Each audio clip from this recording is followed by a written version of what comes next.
Hello, good evening সবাইকে। ভিডিওটি ছিল 6 ডিসেম্বরের।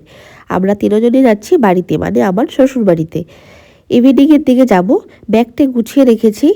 7:30 হয়ে গেছিলো, দেখি ওরা এখনও আসছিল না। তারপর দেখি আস্তে আস্তে দুজনেই চলে আসে ওর অফিস থেকে। এদিকে ওকে জিজ্ঞেস করছিলাম চা খাবে নাকি, ও বললো চা খাবো না, বাইরে যদি খেতে ইচ্ছে করে বাইরে খেয়ে নেব। আর এক্সাইটমেন্ট দেখো ওর বাড়িতে যাবে বলে। আমাদের বের হতে হতে প্রায় 8টা পার হয়ে গিয়েছিল, অনেকটা দেরি হয়ে গিয়েছিল। আমি তো বরাবরই একটু শীতকাতুরে মানুষ, তো একটা ভারী সোয়েটারই পরে নিয়েছিলাম। তো বিশ্বাস করবে না, গাড়িতে বসে আমার এত গরম লাগছিল সোয়েটারটা পরে। বসে বসে ভাবছিলাম সোয়েটারটা পরে হতো ভুলেই করেছি আমি। এরকম ফ্যামিলির সাথে নাইট ট্রাভেল করতে ভালোই লাগে, তাই না বলো?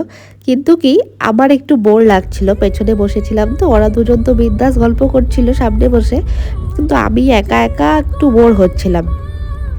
মোবাইল দেখে দেখে টাইম পাস করছিলাম, কিন্তু কত আর মোবাইল দেখবো? সবসময় মোবাইল দেখতে আমার খুব একটা ভালো লাগে না।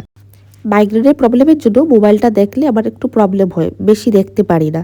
এদিকে দেবু বলছিল চা খাবে, বাড়িতে তো চা খেতে পারেনি, তাড়াহুড়োতে বের হয়ে আসছিল।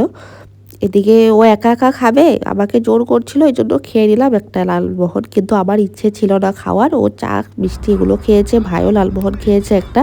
তারপর আবার রওনা দিয়ে দিলাম। আর এদিকে ওরা মন পছন্দের মতন গান, ওদের তামিল গান লাগিয়ে বিন্দাস যাচ্ছিল দেখো।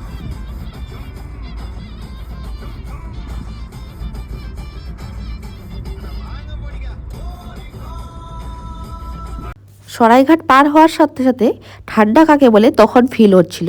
তখন ভাবছিলাম ভারী সোয়েটারটা পরে আমি কিছু ভুল করিনি। সেদিন অনেক কুয়াশা পড়ছিল। এবার উইন্টার সিজনের ফার্স্ট কুয়াশা দেখা আমার। গুয়াহাটিতে তো কুয়াশা দেখাই যায় না।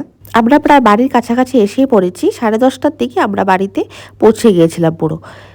আজকে ভিডিওটা এখানে রাখছি, তোমাদের সাথে দেখা হচ্ছে অন্য একটি ব্লগে। টাটা।